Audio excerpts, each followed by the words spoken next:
Hi, this is Chad. Today I'm going to show you how to change the batteries on your Kwikset Deadbolt lock. The first thing you're going to want to do is remove the hex head screws on the right and left side.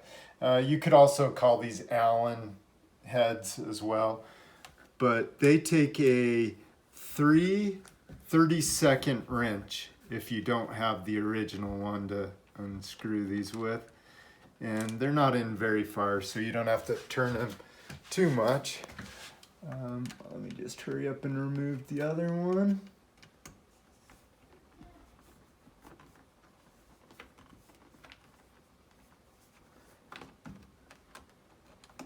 And then you pull the cover straight up just like that. And then the batteries are here, I'll give you a better look, but you pull them straight up like this. You'll want to pull them straight out like that. We're trying to stay green as possible, so I'm going to throw in some rechargeable batteries in these.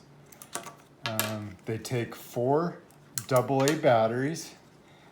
The only thing you want to do with this is just make sure you orient them the correct way. Negative goes to the spring, positive goes to the end that doesn't have the spring. And that's it for installing putting these, So now we put the battery pack back into the lock.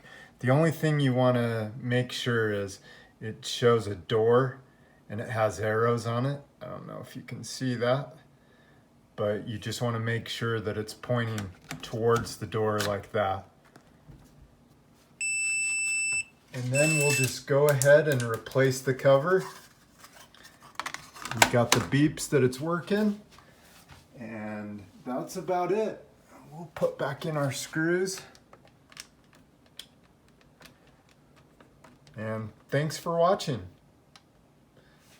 And please subscribe.